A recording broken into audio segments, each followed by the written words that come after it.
정부가 불법 공매도를 엄벌하겠다며 대대적인 대책을 내놨지만 굳이 처벌을 강화하지 않아도 당국이 의지만 있다면 지금 있는 제도로 충분히 막을 수 있다는 지적이 나오고 있습니다. 당장 최근에 적발된 불법 공매도에 대해서도 솜방망이 처벌에 그쳤다는 건데 당국 정책의 진정성을 놓고 개인 투자자들의 의구심이 깊어지고 있습니다. 먼저 홍원표 기자의 리포트 보시고 이어가겠습니다. 최근 2년간 불법 공매도로 처벌받은 건수는 22건.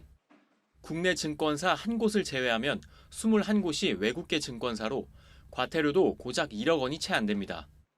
특히 무차입 공매도를 했는데도 고의가 아닌 중과실로 판단돼 5,400만 원의 과태료만 부과됐습니다.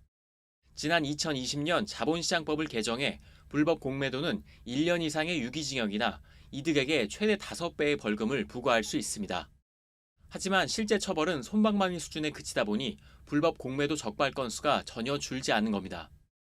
특히 무차입 공매도에 대해서는 하루빨리 개선해야 한다는 지적입니다. 실질적으로 외국인들은 주식을 빌려서 공매도를 해야 되는데 대주를 하지 않은 상태에서 공매도를 하는 이 불법 공매도가 그동안 많이 있었습니다. 우리나라의 정권전상이나 예탁원 거래소에서 이 불법 공매도를 충분히 막을 수 있는데 그런 것을 이때까지 방치한 것이 가장 큰 잘못이다. 개인 투자자들은 정부의 의지가 부족하다고 비판합니다. 무차입 공매도 적발 모니터링 시스템 구축이 시급합니다. 금융위원회 의지만 있으면 가능한데 왜 안 하는지 이해 불가입니다. 구축하겠다고 대국민 약속까지 해놓고요.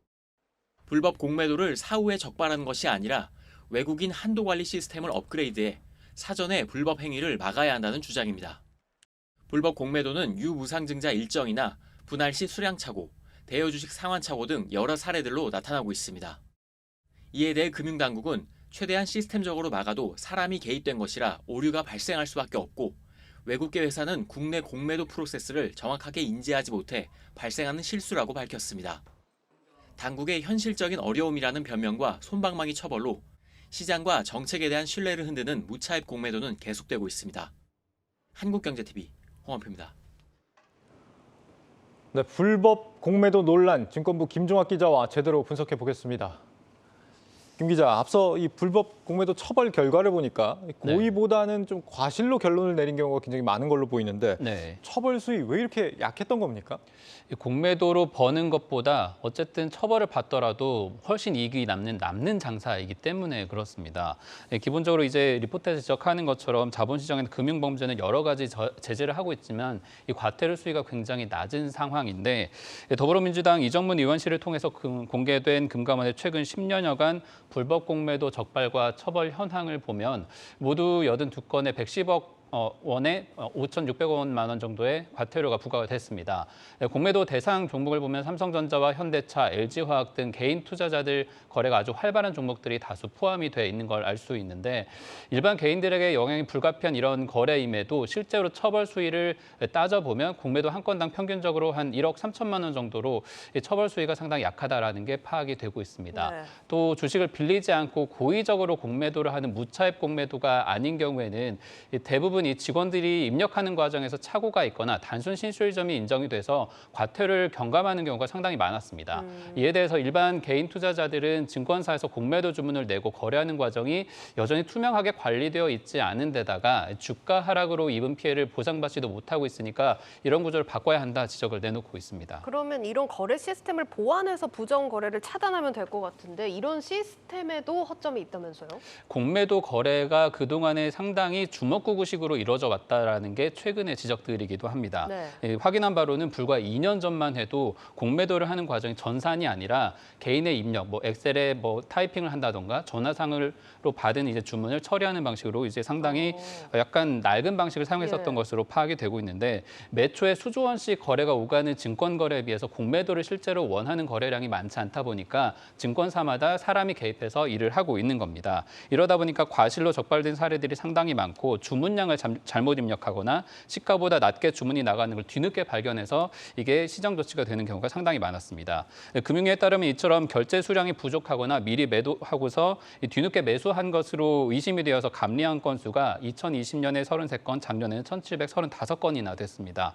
그 이유가 내부적으로 통제가 여전히 느슨하고 시스템 보안이라는 게 그렇게 확실하게 진행이 되지 않고 있기 때문인데 지난해 초에 자본시장법이 조금 개정이 되면서 공매도에 쓰이는 빌린 주식을 대차거래 시스템에 전산화해서 5년간 보관하도록 강제하는 사항이 이제 마련이 돼 있는 상태고요. 한국예탁결제원에서 2020년 3월부터야 이 시스템을 겨우 시작을 했기 때문에 실제로는 전산화된 게 겨우 2년 정도밖에 안 된다라고도 할 수 있습니다. 이런 조치도 지금 완전한 해결 방법이 어려운데 빌린 주식이 모두 공매도로 시장에 나오는 것은 또 아니기 때문입니다. 실제 종목마다 공매도 거래가 일어나는 과정은 여전히 증권사의 자체적인 프로그램에 의존한 경우가 많고 통일된 시스템을 만드는 것도 지금 구조적으로 한계가 있다는 진단이 나오고 있습니다. 이 부분에 대해서는 전문 박사 연구원의 인터뷰를 좀 들어보겠습니다. 대차 거래의 전산화, 그다음에 체결된 대차 거래 정보들이 공매도 거래에 자동적으로 연동될 수 있는 시스템의 연결이 필요하다고 볼 수가 있습니다. 국내 증권사들에 의한 그런 시스템 개선만으로 이게 모든 것이 해결되는 것이 아니라 사실 외국인 투자자들의 시스템도 동일한 수준으로 수정이 되어야 하는 문제를 가지고 있습니다. 네, 우리 시장에 영향을 크게 주는 거래인데도 불구하고 수기로 작성을 지금까지 해왔다는 건 상당히 좀 말이 안 되는 얘기 같습니다. 뭐 유럽하고 미국 같은 경우는 뭐 진작부터 자동화가 돼 있었다고 하는데 그러면 이제는 이게 다 전산화, 자동화가 완료가 된 상태다 이런 거죠? 아직까지는 완전 전산화가 이루어졌다라고 보기는 조금 어렵습니다. 실제로 이제 입력하는 과정에 있어서는 사람이 여전히 개입을 하는 부분들이 조금 작동을 하는 것이고 네. 대차거래 내역을 이제 예탁결제원을 통해서 이제 전산화로 관리를 하기 시작했다라고 좀 볼 수 있는 것이고요. 그렇군요. 예. 이게 주문 시스템을 이런 식으로 바꾸는 것뿐만이 아니라 아예 이제 실시간으로 모니터링을 좀 해야 되는 게 아니냐 이런 얘기도 있는 것 같은데 이건 어떻습니까? 사실 많은 개인 투자자들이 요구하는 부분이 실시간으로 공매도를 감시를 해서 적발을 하면 어떻겠느냐라는 건데 이 실시간이라는 게 상당한 제약이 따른다라는 게 지금 전문가들의 의견입니다. 구현하는데 굉장히 제약이 많은 것으로 지금 파악이 되고 있는데 일단은 현재까지 이런 비슷한 사안을 그럼 어떻게 처리해 왔나 보면 가장 가까운 사례가 삼성증권의 유령 주식 사태가 있었습니다. 예. 2018년에 증권사 직원이 현금 배당할 28억 원의 주식을 28억 주를 입력하는 이런 단순 실수가 있었는데 굉장한 큰 파장이 있었죠. 근데 기본적으로 이 문제를 해결하려면 증권사의 내부 통제, 전산 시스템을 강화를 해서 어느 정도 보완을 하고 위반하는 경우에 대해서 강력하게 처벌을 하면 이게 개선이 되도록 압박을 할 수가 있습니다. 문제는 공매도 같은 경우에는 대차 거래 계약 내역을 확정 시스템에 이제 등록을 해야 하는데 모든 거래 주체를 다 이렇게 전산화하는 게 한계가 있다라는 겁니다.